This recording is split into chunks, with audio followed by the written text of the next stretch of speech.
Joined now by former Vancouver Canuck TSN hockey analyst, Mr. Frank Corrado, who was down on the ice, intrepid doing all reporter, the interviews, asking all the questions. He's expanding.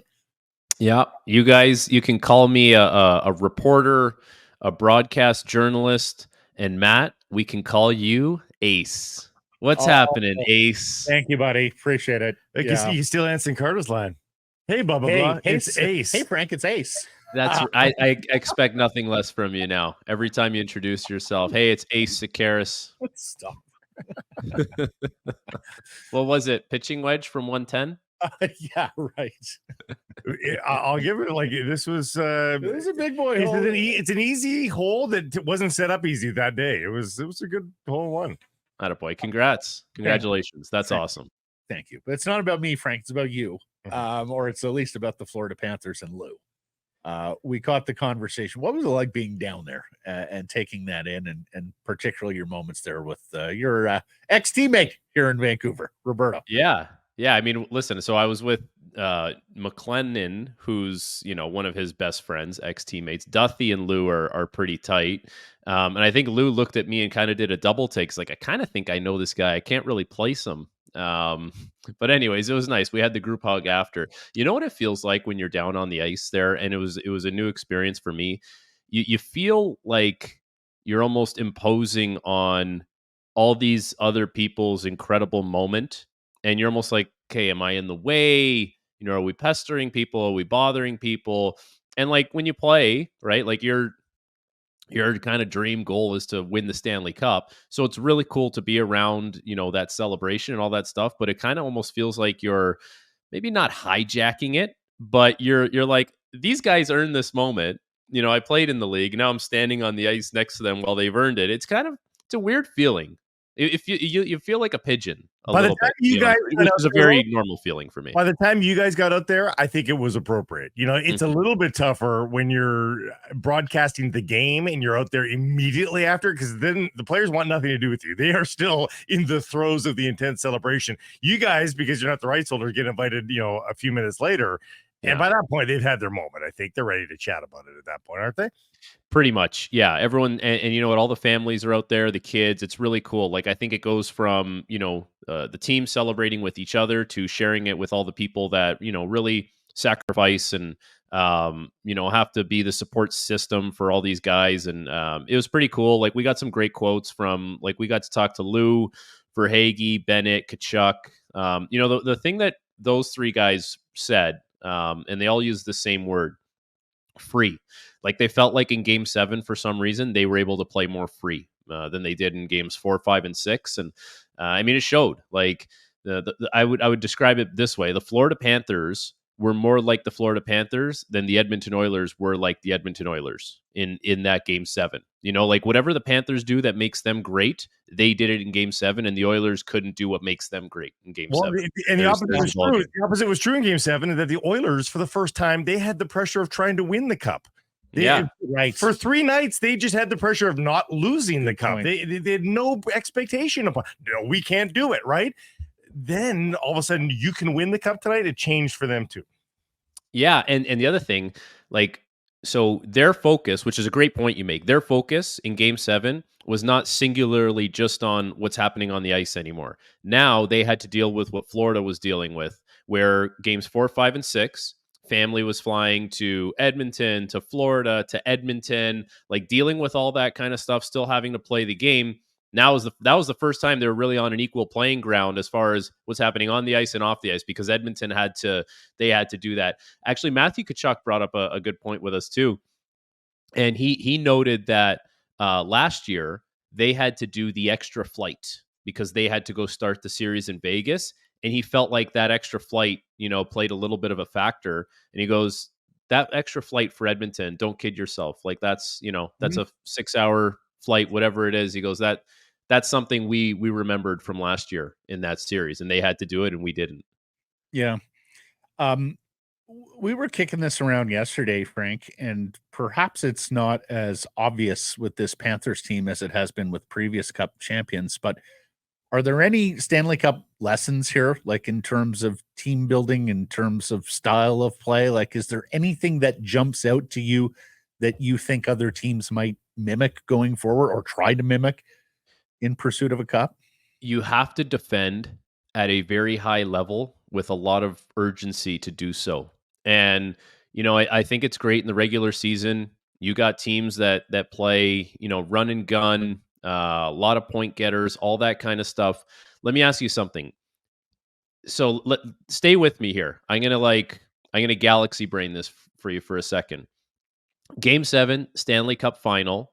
Okay, we all played that in street hockey, right? Did we not? We all did. And now you get Game 7, Stanley Cup Final in the NHL. Both those situations, if you take yourself back to your old street hockey days, what would change when someone said last goal wins or this is Game 7? Mhm. Like, what would change within that game? All of a sudden, there was guys blocking shots. There was way more urgency defensively. All It of a sudden, never my went brother to put me in the snowbank. Oh, it like never like more you know heart. what I mean? It never went to, oh, I got to stretch out for this breakaway pass, or you know what I mean? So No, yeah. now you get to Game 7, and the team that played better defensively, that had that kind of game plan, they're the team that won. And you could say that is true for the whole playoffs, where like that was the backbone of how they play. And they basically steamrolled their way to the final. And in the final, they get obviously Edmonton brings it to Game 7. But I mean, if you're a team that's building this offensive juggernaut and you're going to roll the dice and just say, we'll just be good enough defensively, I don't think that gets it done in the playoffs. So, Like it turns into a very defensively minded game. Well, it's funny you say that because I was thinking about this yesterday on the drive up to the golf course. First of all, if you're talking about relentless defensive effort, that should bode well for the Vancouver Canucks and what Tocchet is trying to implement system-wise here and culture-wise here. And I'd love you to take that on.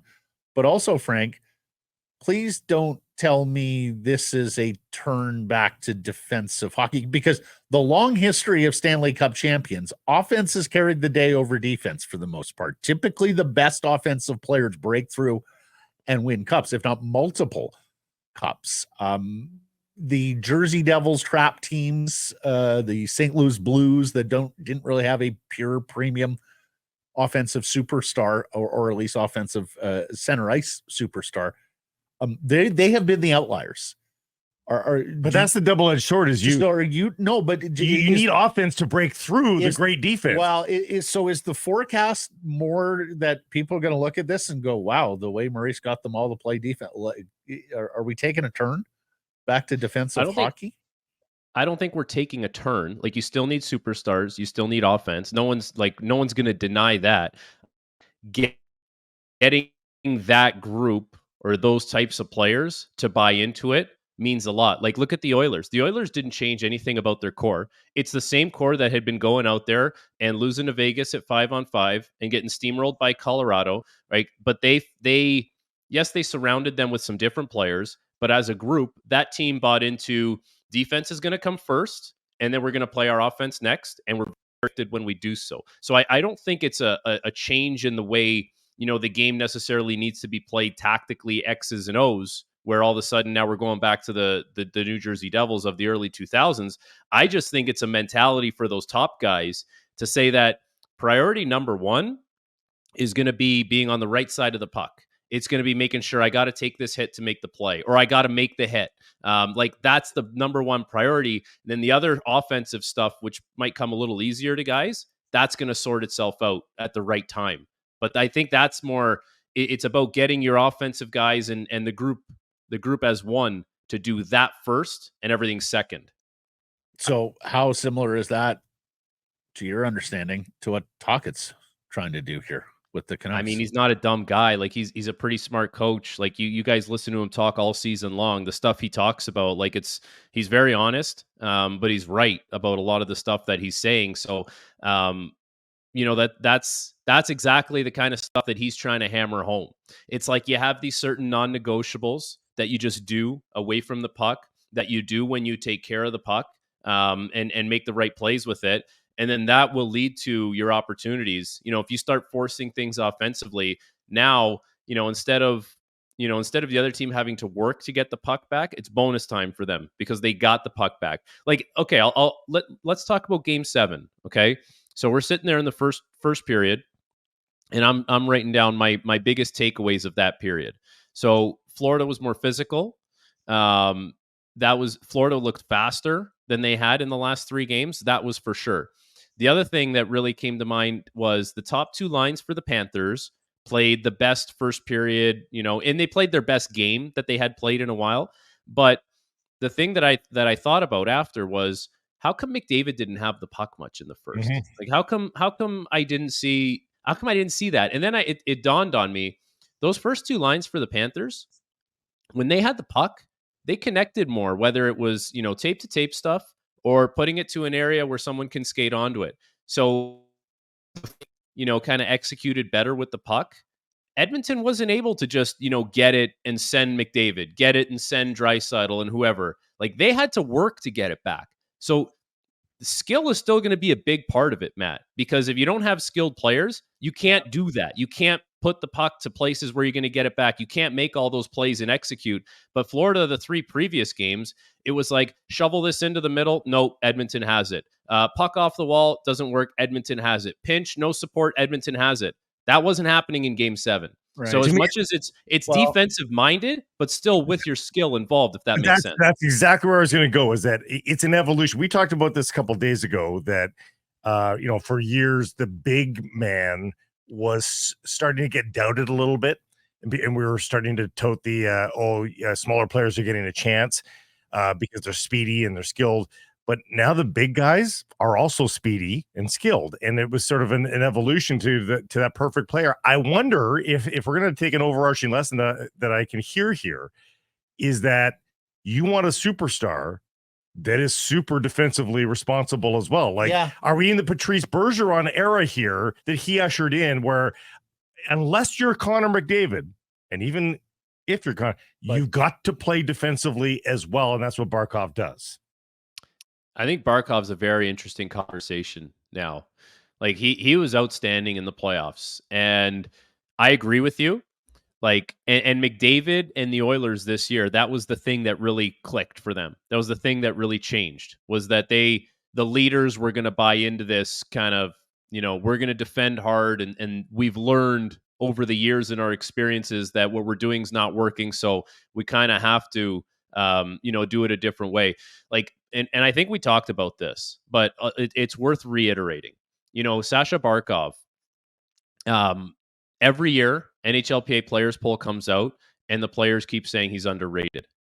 And we're like, we lose our minds. Now this year it's like, we got to give him, maybe he's underrated because he's a top 20 guy. No, he's a top 7 guy. Anyways, we've talked about this. I know the thing about the Panthers and when it comes to, how they changed, they won a President's Trophy 2 years ago, right? Though they have 122 points, something crazy like that. And then Paul Maurice takes over, team is different. They go down to 92 points. Then they go to the Stanley Cup Final. Then this year, they go to the Stanley Cup Final again. Like, I think there was a realization there that the run and gun, high octane stuff, like, wasn't going to work. And they found a way to make it work with a lot of the same players. Like, there's obviously a very drastic change with Weegar and Huberdeau out and Canuck coming in, but I don't know, there's a lot of the guys that were there that made it happen still. Here's what I would say, fellas. If we are moving towards a world where the Alexander Barkovs and the Patrice Bergerons of the world are the carrying championship piece, that is not good for this sport. Because it means a less aesthetically pleasing brand of hockey is carrying the day, and it means that your pure offensive superstars who transcend a little more aren't winning championships. Hold on. Can I cut in there? Can I cut in there quickly? Please. Do you Sasha Barkov's, I keep calling him Alex, Sasha Barkov's assist against the Rangers when he flips the puck up, bats it down, and like, this guy's not a plumber. Like, this guy's highly skilled. I'm not saying he isn't capable of making a spectacular play. Same goes with Patrice Bergeron, but they're not doing it with the regularity of people like Nathan McKinnon and Connor McDavid. He's still an 85, 90-point player. He's here. a damn good player, Blake. Don't get me wrong. But if you're paying to see an NHL player tomorrow, how far down the list is Alexander Barkov? But I'll say this, though, Matt, is that's in the playoffs. And when the playoffs, when the enormity of the game carries the day, we said this about the Oiler Canuck game, that objectively speaking, it wasn't necessarily the most aesthetically pleasing series. And yet everybody was on the edge of their seats because they were so tight and kind of crazy. Like in the regular season, Frank, I think we're still going to see offense carry the day. But you have to be able to flick that switch in a playoff mode and do it relatively seamlessly. Okay, hold on. Let me ask you this: carries the day more often than not in the playoffs too, though. It does. If Sasha Barkov wanted to, he could say, forget about defense for this season. I'm going to play offense. He probably could be a 100-point guy. Yeah. Like I just think that's the way he's wired, right? Mm-hmm. And for right or wrong, Connor McDavid was wired very similarly this year. And Connor McDavid had what? Did he have 130 points? Did he get there? Down year. He had 130 points in a down year, and he focused on defense. And then in the playoffs, he focused on defense first, and he had 42 points. And the only two people he was chasing are Gretzky and Lemieux. Like I still think there's a place for it. It's not that Sasha Barkov is now all of a sudden going to be the face of what it means to be a winner. We're going to get someone different next year and someone different the year after that probably. But this is what worked with this team this year. Nathan McKinnon worked with the Colorado Avalanche. Vegas was a different build. Tampa was totally different. I just think if Braden Point wanted to be, Mitch Marner plus, he probably could be. But he plays a different kind of way. And I think the same goes for Sasha Barkov. All right. Let's move on to the Vancouver Canucks because this is a big week ahead. Zadorov, 5 years, 5.2, 5.3 million. Do you sign that deal, Frank? I don't know. I don't think so. I don't know. I think it's rich. Like, I think that's a rich deal. And you know what? I think there's someone that's going to. But 5 years is a long time. Yeah. And even with the cap going up, 5.2, 5.3 for a guy that ideally would be playing on my third pair, maybe, pinch hitting on the second pair. I don't know. I think that's a lot of money. Like, I think I can find someone massive to play on the third pair and cross-check the shit out of guys for half the price. Hasn't the Chatfield and DeMello contracts told us though that the contracts are going to be pretty big this year? The Chatfield one at $3 million is probably a little bit of a discount. Like, I think he's he's probably worth he's probably worth more. The DeMello one is interesting. Cool. The DeMello one is interesting. So if you watch Winnipeg play or if you watch DeMello play, there's nothing. There's nothing sexy about his game. He's not a flashy skater. Doesn't do anything with the puck. Like, offensive numbers aren't great. But he's played with Thomas Chabot. Thomas Chabot has had basically the best years that he's had playing with DeMello, and DeMello played well. DeMello's gone to Winnipeg, played with Morrissey. Morrissey has had his best years, and that pair, they crush their minutes basically on a night-to-night basis. So if there's one thing we learned is that this guy can play with your number one offensive D and help them out. So for $4.9 million, I think in a vacuum, DeMello at 4.9, you're like, but then you realize the impact of the game. You're like, okay, I get it. And he's 30 years old. So this will be the last big one. 31. Yeah. Yeah. So now he's ancient at 31. Yeah. So I don't know.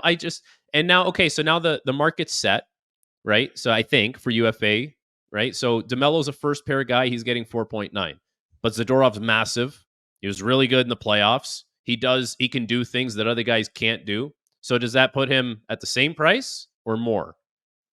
That's my question to you guys. Well, I think DeMello took a little bit less to stay in Winnipeg. I think he's a little more, Frank. I think he will fetch a little more.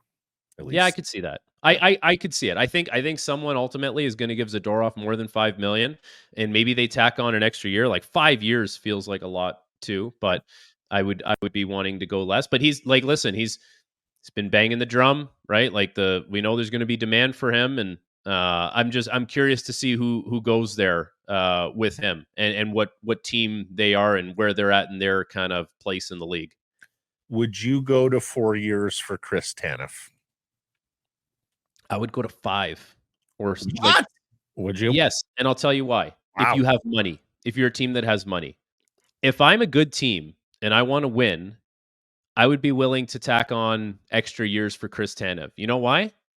Because there's a one-way ticket at some point to old Robida Island. That's true. That is true. Okay. And if I can get the cap hit to a manageable number, I would look at that and say, I need this guy. Let's say you feel like you need Chris Tanev. I need him for the next 3 years, but I won't get him on a 3-year ticket. So if I got money and I'm willing to do it as an owner, there's a Robida Island sunscreen bottle and lawn chair and umbrella waiting for you at some point. But I need you for the first 3 years. First of all, I don't believe Robida Island is allowed per the CBA. If you're talking about having a player, talking LTIR, you're talking LTIR, correct? Yes. Yeah. All right. Yeah. So it's honestly, it's not too dissimilar than committing the 7 years to the 30-year-old, knowing that the last 2 years are probably going to be shit. Right. You're going to have to deal with the work. But you also know that, like, it's an inevitability with Chris Tanev. Like, the guy will retire injured. He's not going to retire. Well, yeah. Okay. Yeah. And then for him, his incentive is, you're going to give me, I don't know, what would Chris Tanev get? Like, I don't know, 4.85 million, something like that. 4 or 5 AFP. Okay, so call it 4 or 5. You're telling me now I'm going to get 4 or 5 for an extra 2 years while I'm on LTIR? I don't know. There's a little added incentive to sign that deal.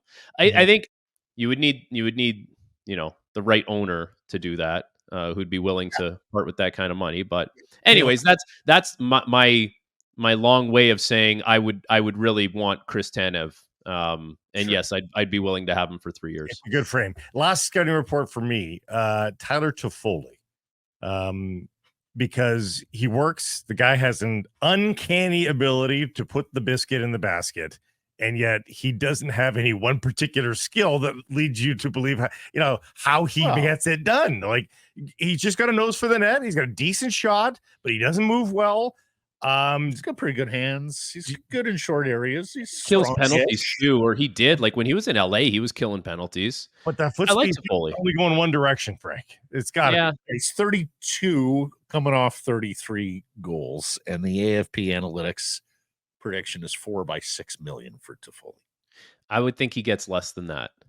I'm not sure he gets 6. Maybe not much less, but yeah, I think that's probably right in the wheelhouse. Listen, if you need someone who can score on a power play, like give you, I don't know, he's going to score 30 goals probably, and he's pretty trustworthy guy. Like Daryl Sutter used to trust this guy to go kill penalties on LA when they were winning championships. Like I would think over the years, like that didn't just fall by the wayside. He's a responsible player who's going to give you 30. Yeah, he's not the fastest, but you probably don't need him to forecheck and run guys through the boards. You could probably put someone on his line that's going to do that. I like Toffoli. I think I would have liked him for the Canucks this year, and I still would have liked him for the Canucks next year. Like I'm not so big of a buyer beware on Tyler Toffoli because I think I know he's coming. I think he's coming as advertised. Like I think you're going to get 30 goals, and you're going to get a guy that you can play, and you don't have to protect and make sure he's not out there against certain opponents. He did not kill penalties for Winnipeg or New Jersey, and in fact didn't kill them much in Calgary either. So I think the shorthanded days are behind. Those are over. Those days are over. Yeah. But no, you're right. No, you're right. Like we used to say this about him when he got here, Blake. Like he's a pretty heady player. Like he knows where to be, and when he gets the puck on his stick in short areas, he makes pretty good decisions with it too. Well, it's like there's not a lot of dumb plays. There's not a lot of like unaware plays. He's force it. Like he's not gonna jam you up and force it into bad spots. Like he's pretty intelligent, and that kind of leads to him being productive because he's not flying around the ice, but he is kind of thinking his way around the ice. Right. Yeah. Efficiencies. Yeah. Marvelous stuff. Buddy, it was fantastic seeing you do the Stanley Cup Final. It has been a marvelous year, and it keeps on keeping on here with what will be a busy week ahead, draft and free agency. We will catch up next week, Frankie. Blake, Ace, we'll talk next week.